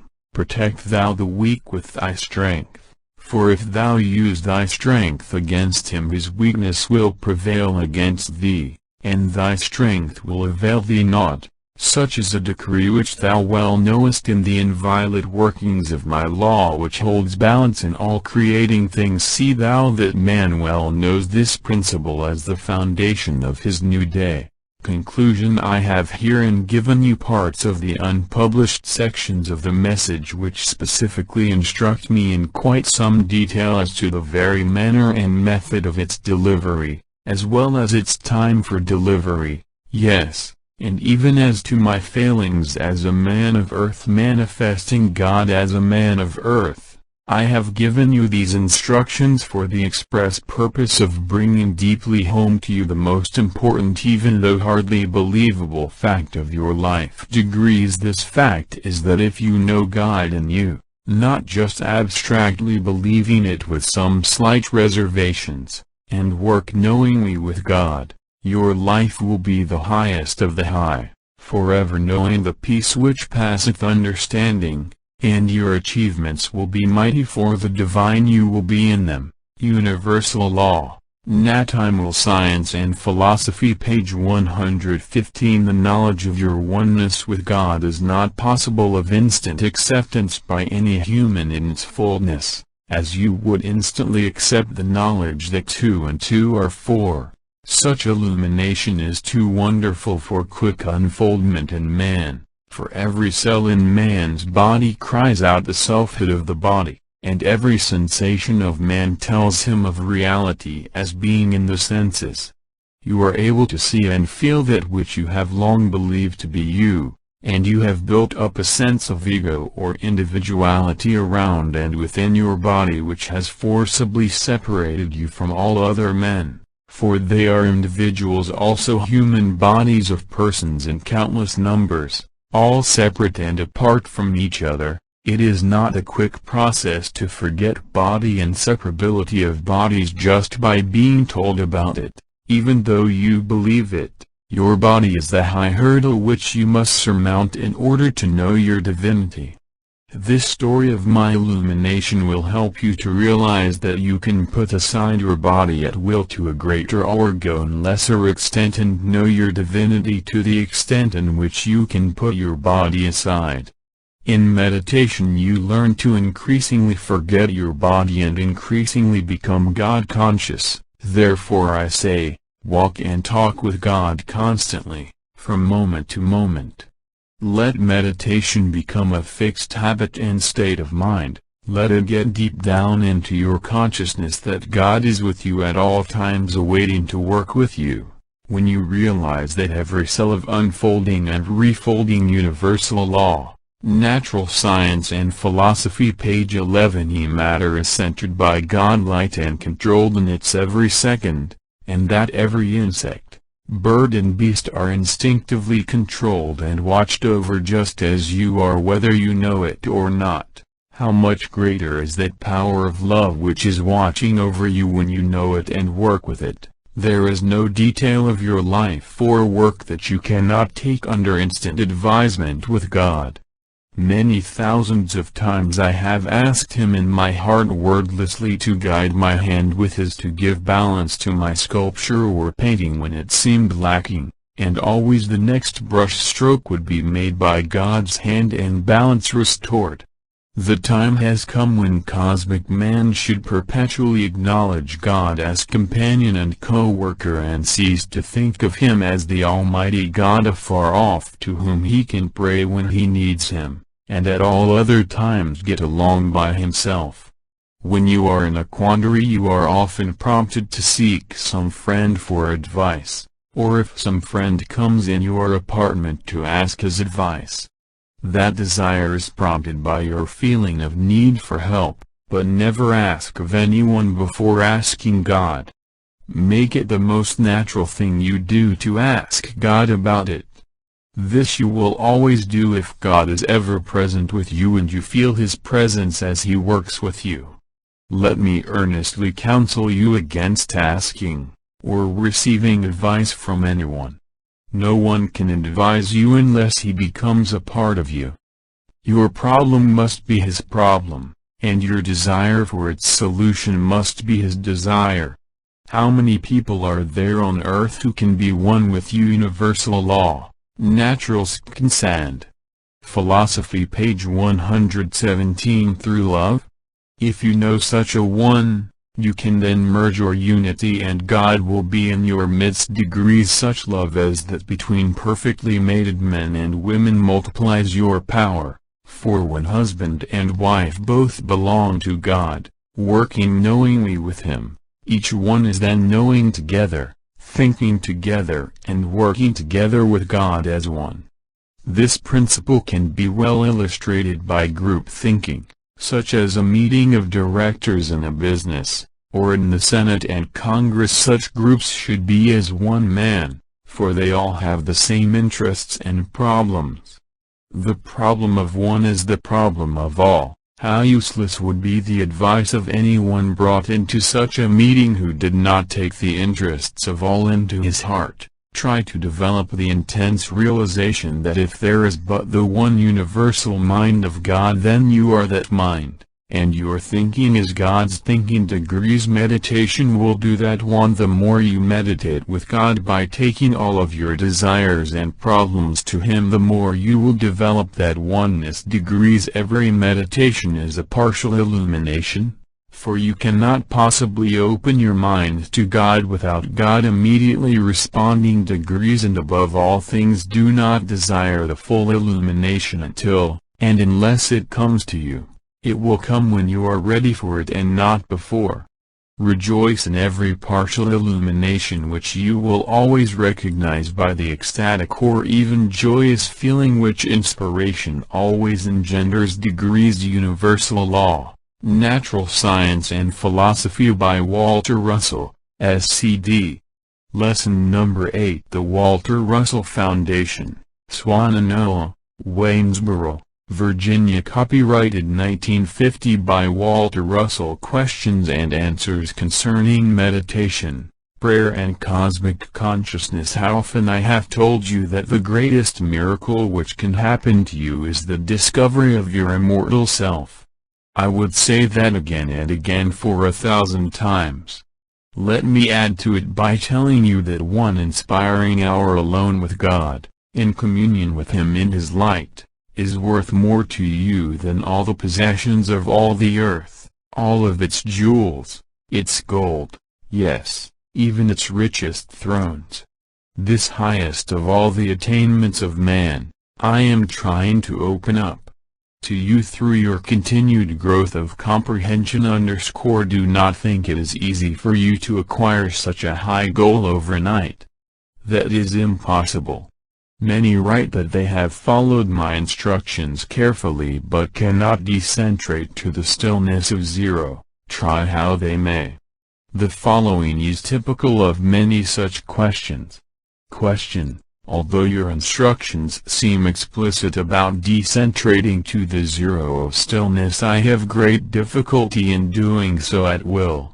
Does this mean to hold the mind steady in 119? Universal Law, Natural Science and Philosophy, page 120. Quiet without thinking? If so, it is a very difficult thing to do. Just once have I reached the point of absolute stillness, and it was beautiful. I was unconscious of anything but being merged in that pure light. How I wish I could attain that state at will. Answer: the more you can attain that state, the easier it will be to repeat it. Your question indicates that you make too great an effort to accomplish that result. This means that you are concentrating upon having it happen, instead of decentrating to let it happen. Do not look for the symptoms of it. Do not expect it to try to make it happen. Just say to yourself, I want to be alone with God, and the majesty of that thought, and your desire for aloneness with God will drive all things else from your mind. The effort you indicate you are making gives me the impression that you are making your brain very active in trying to make your mind still. Forget your brain. Forget your body. Take the attitude that nothing in the world interests you, nothing whatsoever. Think of beautiful music to stop your thinking about your grocery bill or your visitor who is coming, to any problem that weighs heavily on your heart. Meditation comes from the heart. Do not let the brain interfere with your inspiring communion from soul to soul. It is wonderful that it happened even once to you, for that means that it must happen again, often and more often, as you open your heart to it. You might as well expect to play a symphony after one music. Universal Law, Natural Science and Philosophy, page 121. Lesson: as to expect to be able to decentrate to that ecstatic state of inspiration at once, you must realize that your unfolding to the point you have already arrived at has been a long one. You are ready for the light now, else you would not have so keenly desired it. My light, and my inspirations, however, cannot re-inspire you immediately, for you always take first instructions, or first readings, through your senses by recording them on your brain, before it is finally absorbed by your soul to become knowledge, just as you have to first take food into your stomach before it is absorbed into the bloodstream to become nourishment. Very many even expect to attain full cosmic consciousness immediately by applying my instructions. That is as utterly impossible as it is undesirable for one who is not ready for it. Students often write me that they have been in metaphysics for 20 years and think that is a sufficient reason for the attainment of the highest and rarest of all human attainments. One can be in metaphysics for 50 years without having one's soul touched by the light for even 1 second. The study of metaphysics, like a university training, may give one much information without any real knowledge. Many great metaphysical authorities may be enabled to make many scientifically true statements of facts but have no knowledge of them whatsoever. They would be unable to explain them if asked to do so. Such a metaphysical authority might be as completely unable to commune with God in his heart as a student of musical history and universal law. Natural Science and Philosophy, page 122. Theory might be unable to compose even a simple melody, much less a concerto. Degrees how many there are all through the metaphysical world who perpetually repeat the same scientifically true statements, who could not explain them because they do not know what they mean. I have heard such statements as all things are one hundreds of times, but when asked to explain how the 50 men in the room plus everything else in the universe are one, they become as silent as the scientist becomes if asked what light or gravitation are.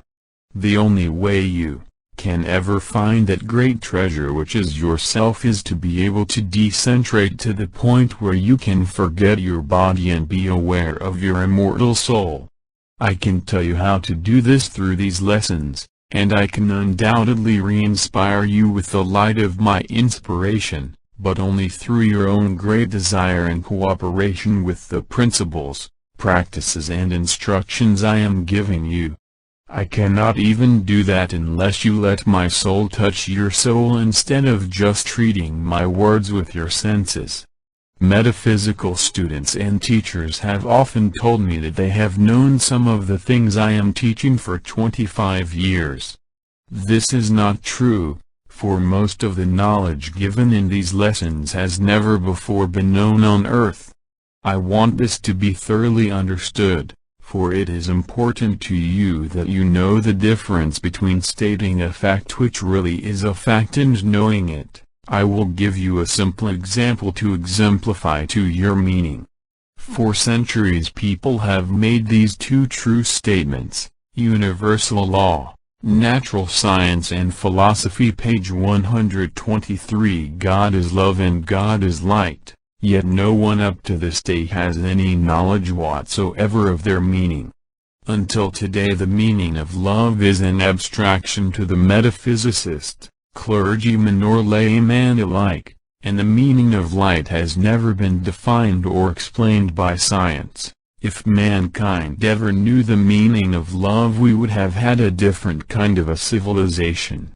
Its scientific meaning as law applicable to every phenomenon in the universe has never been known. Likewise, the scientific meaning of light, electricity, gravitation, magnetism, energy, polarization, atomic structure and many, many other things have never yet been known on Earth, and are herein being revealed for the first time in the history of man.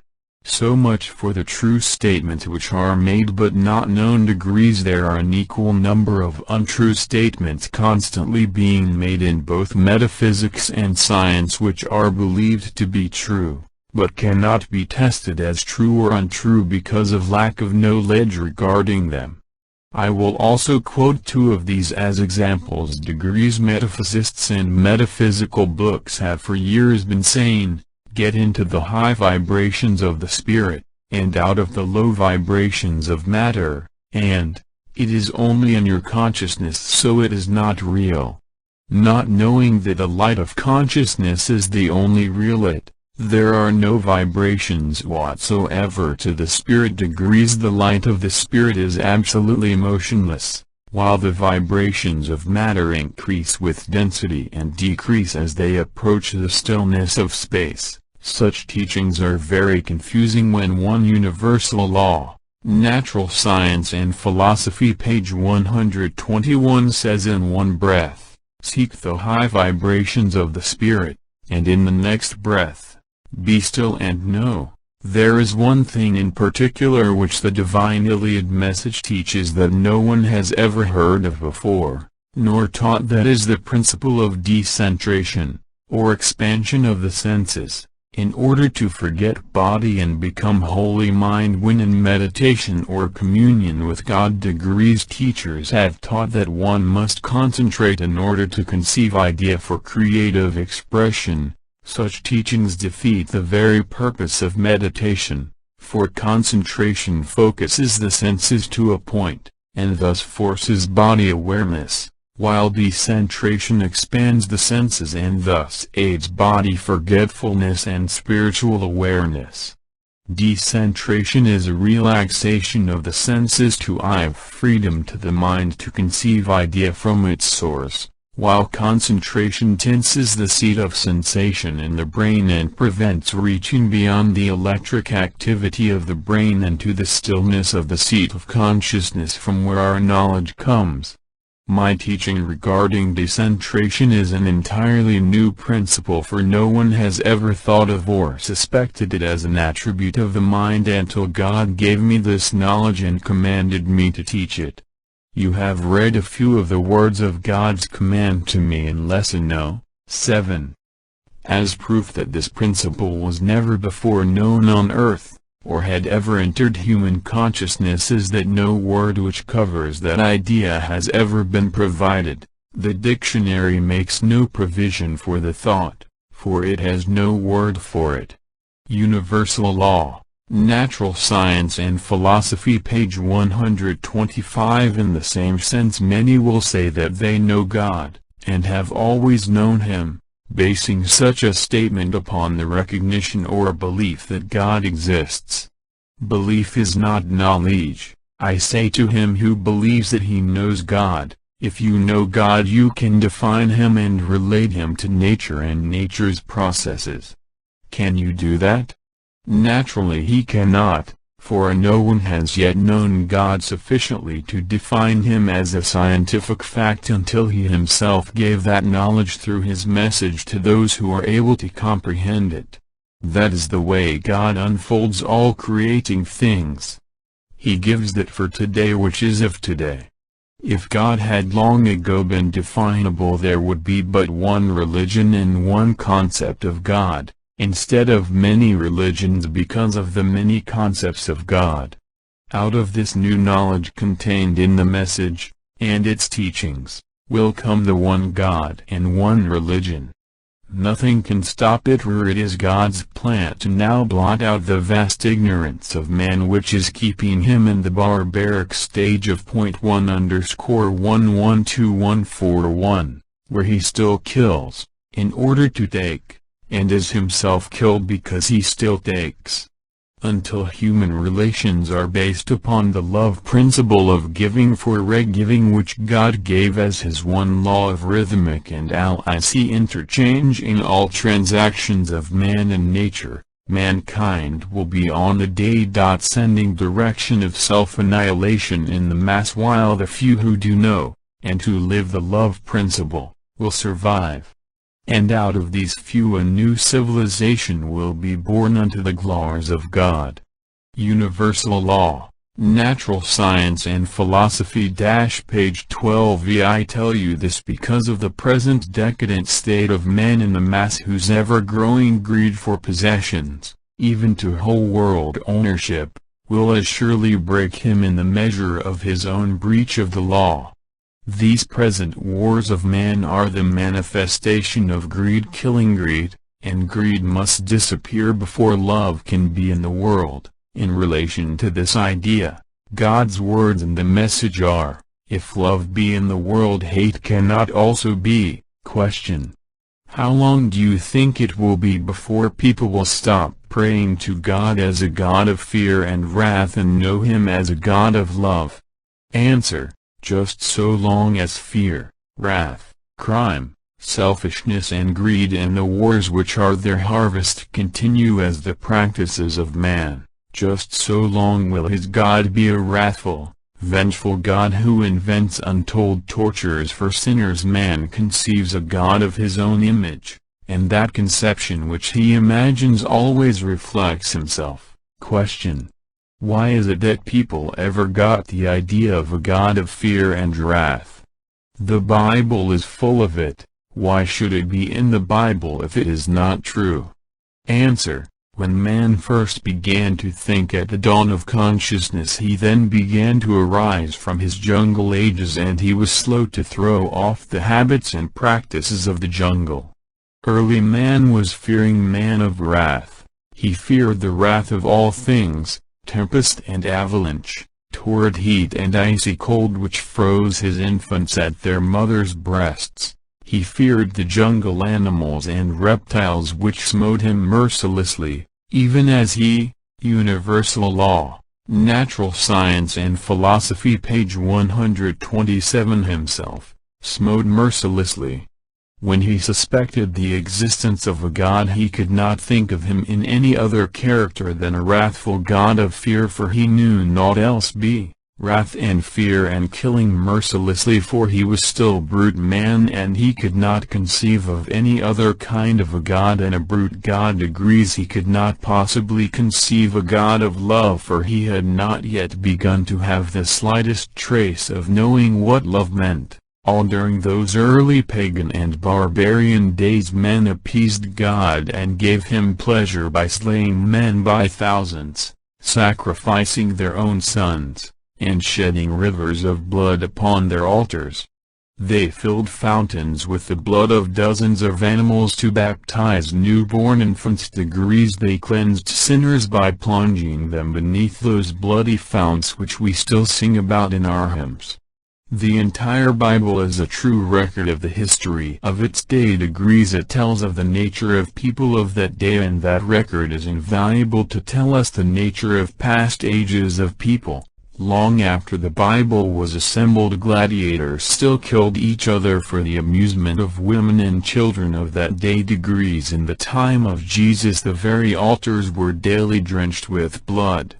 Kings thought nothing of ordering all male babies slain, or of killing thousands upon thousands of prisoners taken in war, sparing only the virgins for their own pleasure. During that time practically every tribe warred against every other tribe, killing and looting was common, and people held great festivals to see prisoners slaughtered and their raiment divided. Universal Law, Natural Science and Philosophy. Page 128. If the Bible did not truly record its day and age, it would be as valueless as a history of today which left out the atom bomb to give posterity a better opinion of use. Question: what evidence is there that the unknown writer of the Bhagavad Gita was a cosmic conscious mystic?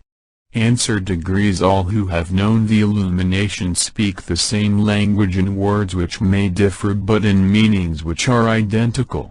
No matter what words are used by any past mystic, other mystics who follow always recognize the one meaning which is in all writings, or in the spoken word. such as those of Jesus, who did not leave any written record for posterity. Degrees. I will quote some passages from the Bhagavad Gita which sing their own glory in language unmistakable.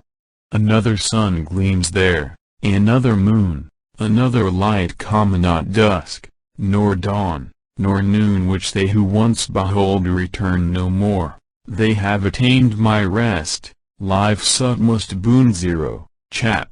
15. I am what surveys, only that knowledge knows the known by the knower. Fain would I see, as thou thyself declarest it, Sovereign Lord, the likeness of thy form wholly revealed. Degrees. 0. Thou divinest one, if this can be, if I may bear the sight, make thyself visible, Lord of all prayers. Degrees. Show me thy very self, eternal God. Degrees. Behold, this is the universe!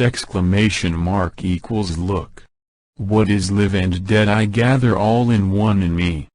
Gaze, as thy lips have said, on God. Universal law, natural science and philosophy. Page 129. Eternal, very God. See me. See what thou prayest thou canst not! Nor with human eyes ever mayest. Therefore I give thee sense divine, have other eyes, new light.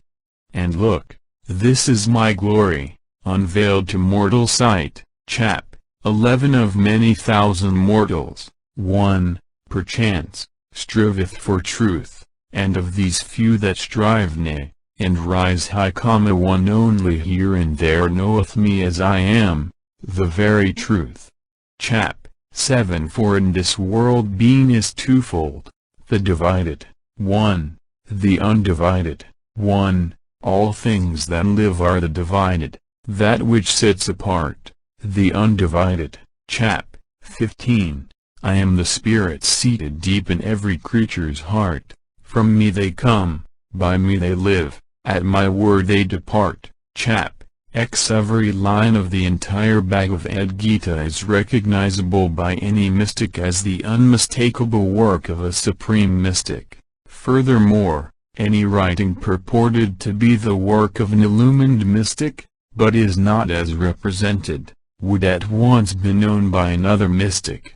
The Livine Iliad says of this fact, light knows light and there need be no words. I would suggest that you procure a copy of this work. It comes in several translations. The one I like best is called The Song Celestial, and is written by Sir Edwin Arnold. It is a small universal law, natural science and philosophy. Page 130. Pocket-sized book.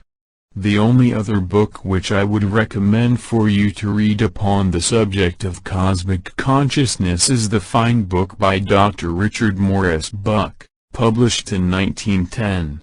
11 years before my illumination in 1921, by E. P. Dutton and Company, entitled Cosmic Consciousness.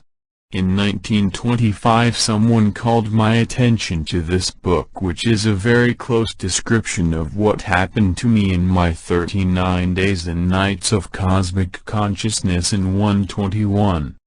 Dr. Bach actually experienced the severance of mind from body in a partial cosmic conscious experience for a few seconds or moments which utterly transformed him.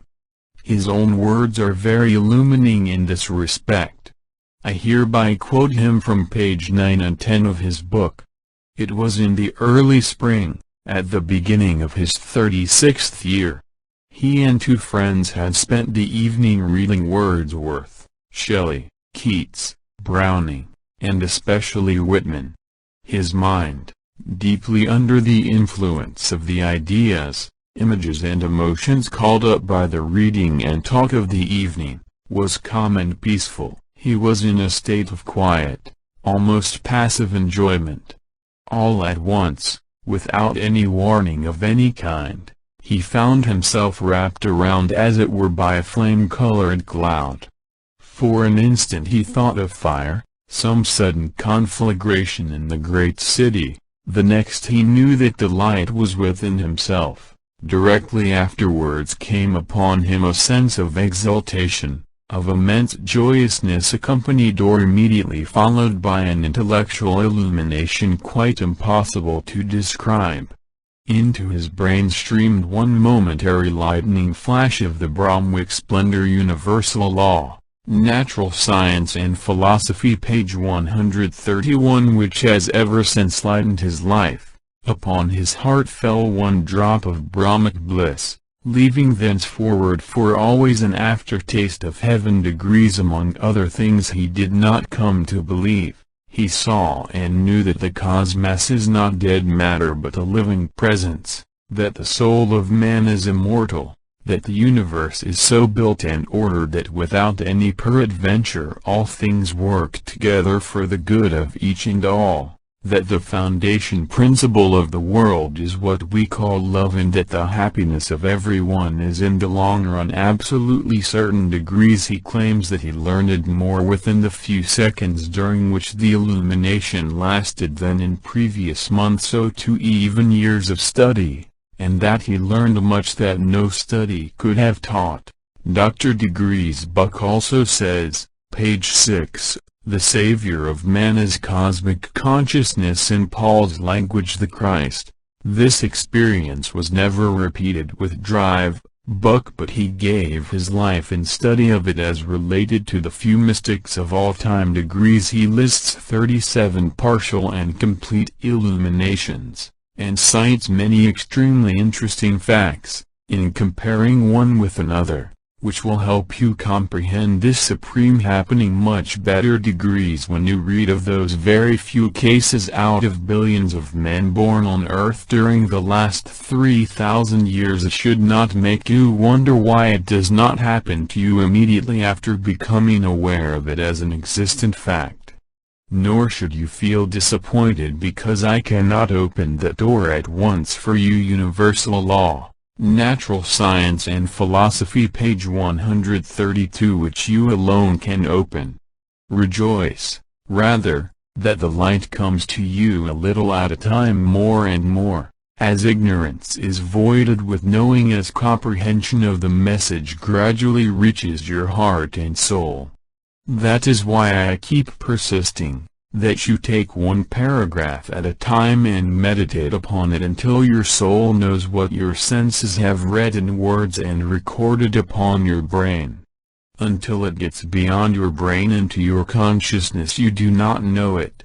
Swannanoa, Waynesboro, Virginia. Treasured cosmic friends, to all of you who have R6 given to us so sincerely and deeply for that which we're giving to you in these cosmic lessons, which God gave through my blessed husband for his messengers of today, we send a great big thank you.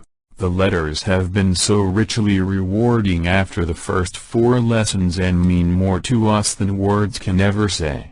Through you we hear God's voice telling us that by giving this course of study in this way that is what He wants us to do, and now _. We heard His call to give the message in this manner through you, for it was the repeated requests of so many who were unable to come to Swannanoa to study with Doctor that made us decide a message must be given through an intimate home study course so that this need could be met. Thus does God direct us, all and every one, in unfolding His great plan.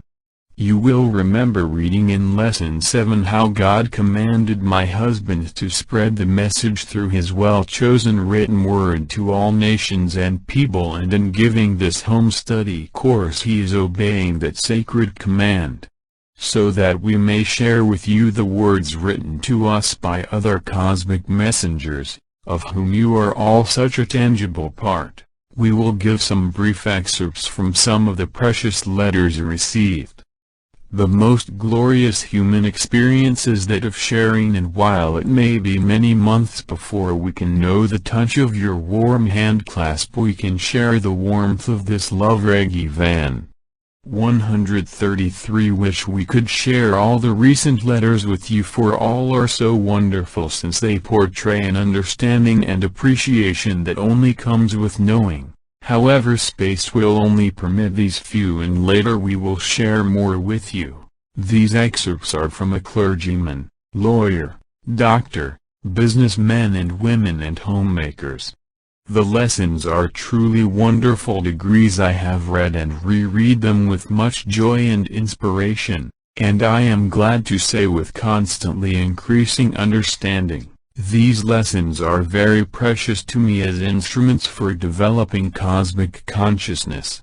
I want to be illumined to know my oneness with the eternal light. Degrees. These lessons are moving me toward that goal. If the first lessons are a prophecy of the forthcoming ones, then I am already assured of complete envelopment in the glorious light. The lesson on meditation is a masterful presentation. E.H., Arizona. Your home study course is most inspiring. It is just what I needed. It inspires me with confidence and strong faith that I shall comprehend every bit of it and begin to live every minute in ecstasy and in balance. Even the structure of the course and the manner in which you express your knowledge seems to contain and express to us your infinite balance in loving ecstasy. H.T., Chicago. I-11. You certainly know and show the scientific and true reasons for the why of the universe and cover them as no teacher has ever done or even attempted to do from anything I have heretofore lead. I hope that by careful study of what you have so carefully written to someday get a feeling realization of your wisdom. C. L. J. and Tercy. Although I've been an earnest student of metaphysics and philosophy for 24 years, yet I was never too sure about my foundation. Your lessons are clearing up many misunderstandings. M. L. F0 Moline. I-11. We want to thank you both with all our hearts for the home study courses. It is the most wonderful teaching of God and His love for man we have ever heard in our lives. We thank you with all our hearts for showing us the light and how to know our God. It is so tremendous in its application, yet you make it so simple. JVM Detroit. I wish I could tell you what such letters mean to my husband personally, for to know that those have come who are beginning to comprehend the true nature of God is a tremendous inspiration to him. The comprehension and the living of God's universal law 134 must and will come, and you who are the forerunners and leaders of the new cosmic age will have the knowledge for the founding of an order of world peace and happiness never before known on earth. Your next 4 lessons are extremely important, for in them Doctor will explain the heretofore unknown meaning of what Father Mother mean when we speak of God that way. No one yet knows what it means, nor how basic is this tremendous idea of the Creator as being Father Mother of this sext-electric universe. When you get these lessons you will realize the fundamental import of the Father-Mother principle in every thought and action of your life and of all nature's phenomena. You will then begin to know the mystery which shrouds the electric thinking process, which extends from the light of mind to manifest the knowledge of mind, and how motion seemingly emerges from stillness to create this physical universe of form. You will begin to have the very foundation of this majestic illusion of unreality which emerges from the one reality.